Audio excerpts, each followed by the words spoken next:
आपको श्री गोपाल नारसन का नमस्कार। डिवाइन मिरर हिंदी चैनल में आपका बहुत बहुत स्वागत है। आइए जान लेते हैं आज की कुछ खास चर्चित खबरें। अभी आप राजस्थान के सीकर में प्रिंस एकेडमी के छात्रों द्वारा तैयार बैंड के द्वारा ओम जय जगदीश हरे आरती की धुन देख रहे थे। यह आरती श्रद्धाराम फिल्लोरी द्वारा लिखी गई थी। स्कूली बच्चों द्वारा तैयार बैंड और आरती की धुन किसी प्रोफेशनल बैंड से कम नहीं है। Divine mirror Hindi channel in बच्चों की प्रतिभा का अभिनंदन करता है। मध्य प्रदेश की मोहन यादव सरकार के मंत्रिमंडल विस्तार में आज 28 मंत्रियों ने शपथ ली है, जिनमें शिवराज सरकार के समय के मात्र 6 मंत्रियों को जगह दी गई। वहीं ज्योतिरादित्य सिंधिया खेमे के 3 विधायकों को मंत्री बनाया गया है। पिछली सरकार में सिंधिया के 7 समर्थक मंत्री बनाए गए थे, जिससे लगता है कि शिवराज सिंह चौहान व सिंधिया दोनों का प्रभाव पहले से कम हुआ है। पुंछ में आतंकी हमले व 3 भारतीय ग्रामीणों के शव मिलने के बाद भारतीय सेना प्रमुख जनरल मनोज पांडे ने जम्मू का दौरा कर कमांडरों को आवश्यक सुरक्षा निर्देश दिए हैं। उन्होंने मौके पर राजौरी व पुंछ जिले की सुरक्षा चुनौतियों को लेकर समीक्षा भी की। पूर्व प्रधानमंत्री अटल बिहारी वाजपेयी के जन्म दिवस पर उत्तर प्रदेश के मुख्यमंत्री योगी आदित्यनाथ अटल के पैतृक गांव बटेश्वर पहुंचे, जहां उन्होंने 148 करोड़ रुपए की विकास परियोजनाओं का शिलान्यास व लोकार्पण किया। उन्होंने आगरा मथुरा के बीच हेलीपोर्ट सुविधा का भी शुभारंभ किया, जिसके माध्यम से श्रद्धालु बर्ज के दर्शन कर सकेंगे। उत्तराखंड में भू कानून व मूल निवास के मुद्दे का जिन अचानक बाहर निकल आया है। कल देहरादून में इन दोनों मुद्दों पर बड़ा आंदोलन भी स्वाभिमान रैली के रूप में हुआ। आंदोलन से जुड़े लोग सन 1950 को मूल निवास के आधार की मांग कर रहे हैं, जबकि हरिद्वार जिले में मूल निवास के बजाय स्थायी निवास प्रमाण पत्र ही जारी किया जा रहा है। हल्द्वानी के हरिपुर जमन सिंह निवासी विनोद बिष्ट अपने घर में बैठे हुए थे कि तभी बाघ ने उन पर हमला कर दिया, जिससे वे बाल बाल बच गए। एक ही दिन पहले बाघ ने उनके पड़ोसी नरेश के कुत्ते को मार डाला था। रुड़की में महामना मदन मोहन मालवीय जयंती पर आज मालवीय चौक पर मालवीय जी की प्रतिमा के सामने यज्ञ कर उन्हें श्रद्धांजलि अर्पित की गई। बहुराष्ट्रीय पत्रिका प्रज्ञान विश्वम के सुरेंद्र सैनी समर्पित साहित्यिक अंक का विमोचन रुड़की में पत्रिका के संपादक सुरेश नीरव के संचालन में किया गया, जिसमें साहित्यकार सुरेंद्र कुमार सैनी का अभिनंदन साल उड़ाकर किया गया।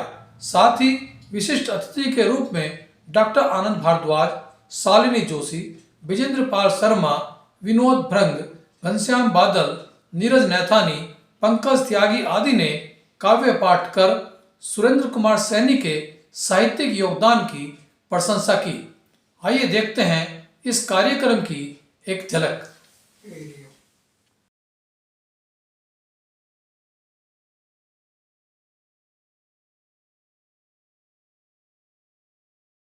सैनी जी हैं, उनके ऊपर एक अंक आना हम सबके लिए उपलब्धि भरा है और मैं उनको हृदय की गहराइयों से बहुत बहुत धन्यवाद देता हूं, बहुत बहुत बधाई देता हूं।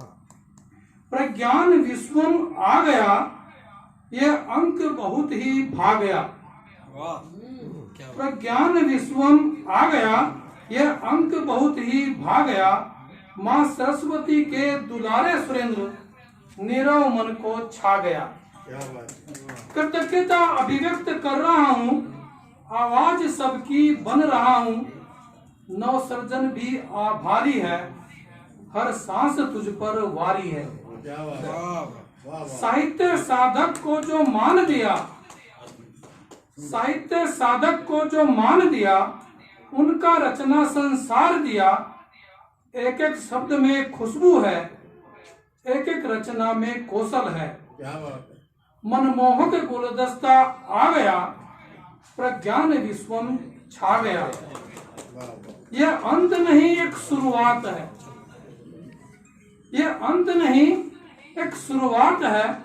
अभी सांझ नहीं पर भात है, फिर उगाएंगे उम्मीद का सूरज, फिर उगाएंगे उम्मीद का सूरज। आखिर सुरेश नीरव हमारे पास है, आखिर सुरेश नीरव हमारे पास है। तो निश्चित रूप से आज हमारे लिए बहुत सौभाग्य की बात है कि सुरेश नीरव जी के सानिध्य में ये अंक आया। इसके लिए मैं उनको भी बहुत बहुत बधाई देता हूँ। और अभी सुरेंद्र सैनी जी बचपन की बात कर रहे थे और बोल रहे थे कि पता बदल गया, लेकिन मैं उनको बचपन में ही ले जाना चाहता हूँ। हमारा पता आज भी वही है। आओ आज आपको बचपन की गाथा सुनाते हैं, आओ आज आपको बचपन की गाथा सुनाते हैं। अपने भारत की मिट्टी की सुगंधित याद दिलाते हैं। किताबों में नक्शा ही तब मेरा भारत होता था, भूगोल में दुनिया के नक्शे पर सागर ही सागर होता था। रेत का हम घर बनाते, ख्वाबों की हम दुनिया सजाते, डिबिया लैंप की रोशनी में हम देर रात तक पढ़ते जाते।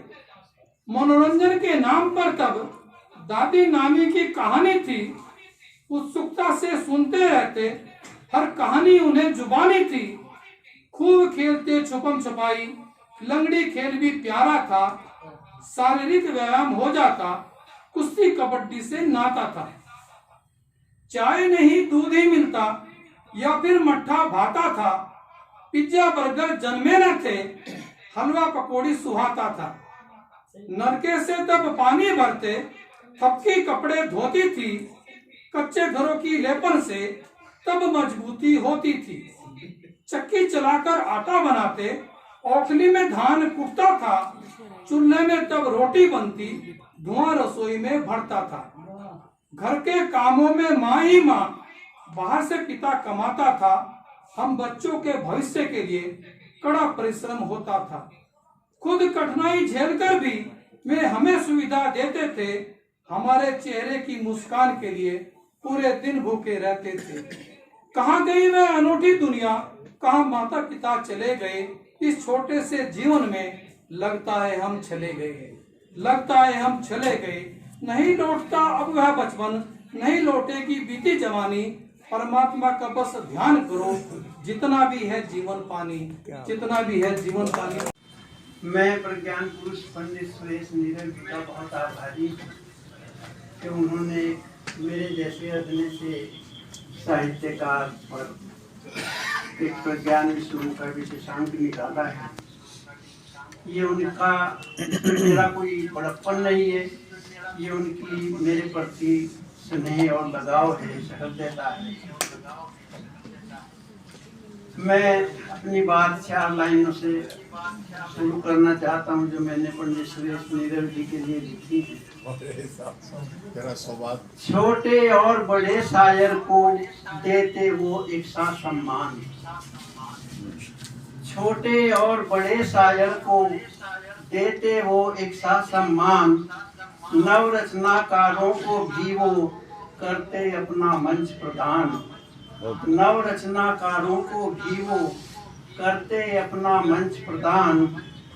वो देते साहित्य विधा की ओझल प्रतिभाओं को मान, वो देते साहित्य विधा की ओझल प्रतिभाओं को मान। पंडित नीरव काव्य जगत को यूं देते अपना अवदान। बहुत बढ़िया। पंडित नीरव काव्य जगत को यूं देते अपना अवदान। उनकी महानता है।